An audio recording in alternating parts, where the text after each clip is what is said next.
tere! Täna räägime ühest ideest, mis esmapilgul võib tunduda päris provokatiivne.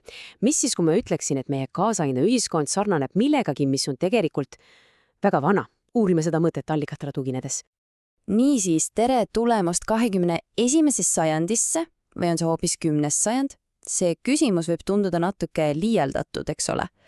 Aga just see ongi selle kontseptsiooni keskmes, mida me täna lahkama hakkame. Neofeodalism.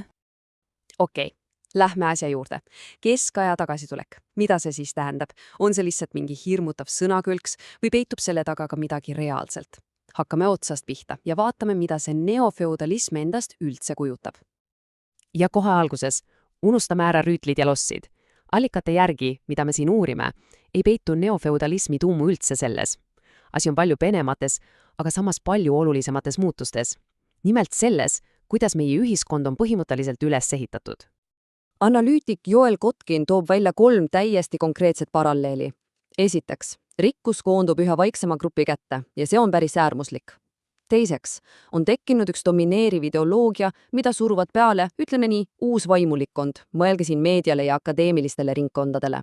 Ja kolmandaks, enamiku inimeste jaoks tähendab see lihtsalt paigalseisu ja vähenevaid võimalusi. Ja kui sa need 3 asja kokku paned, siis pilt on ausalt öeldes häirivalt sarnane feodaalajastuga. Okei, aga mis on see mootor, mis seda kõike tagant lükkab? Kuidas me siia jõudsime? Selleks peame vaatama majanduse poole ja uurima ühte fundamentaalset ideed, mis on viimaste aastakümnete jooksul täiesti pea peale pööratud. Ja vaadake, siin on asja tuum. See, kuidas mõiste vaba turg on täielikult muutunud. Algupäraselt, mõelge Adam Smithi peale, tähendas vaba turg turgu, mis on vaba niinimetatud rentieedest, tegelastest, kes teenivad tulu ilma ise väärtust loomata. Aga tänapäeval, neoliberalismis on see idee täiesti vastupidine. Nüüd tähendab vaba turg turgu, mis on vaba nendesamade rentiede jaoks, et nad saaksid takistamatult rikkust välja imeda. Ja seda loetakse nüüd majanduskasvuks. Täielik pööre. See John Stuart Milli tsitaat siin, see on lihtsalt geniaalne. Rent on see, mida maaomanikud teenivad magades. See tabab täpselt seda klassikalise arusaama, selline teenimata tulu on ühiskonnale kulu, mitte panus. Aga mis see rent siis tänapäeva maailmas on? See pole enam ammu ainult maa rentimine. See on intress, mida me kõik maksame oma laenudelt. See on hiiglaslik kasum, mida saavad monopolid ja suured tehnoloogiafirmad ja muidugi kinnisvarahindade meeletu kasv. Majandusteadlane Michael Hudson ütlebki, et meie majanduse fookus on nihunud. Me ei tooda enam niivõrd asju, kuivõrd ammutame rikkust neilt, kellel seda niigi vähem on. Ja sellisel majandusmudelil on muidugi väga konkreetsed sotsiaalsed tagajärjed. Niisiis vaatamegi nüüd, kuidas see kõik mõjutab tavalisi inimesi ja eriti just keskklassi. Ja tulemus? Äärmuslik rikkuse kontsentratsioon. Mõelge sellele numbrile. Allikate järgi omab kõigest 100 miljardäri sama palju vara kui pool maailma rahvastikust. Pool.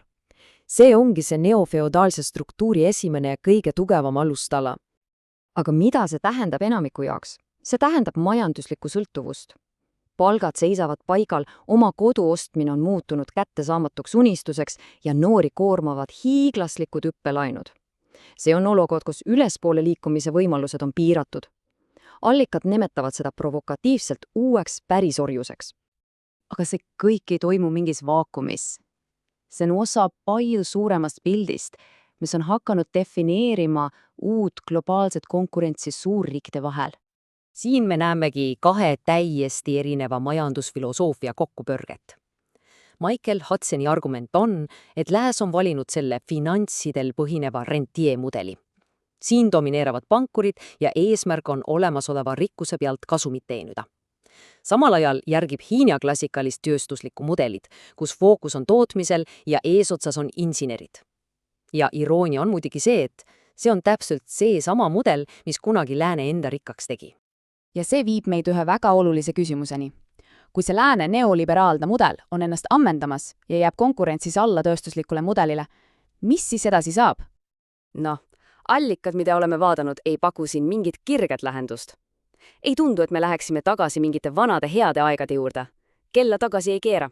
Pigem liigume edasi millegi poole, mis on justkui uus, aga samas kuidagi jube vana. Ja see ongi see keskne väide.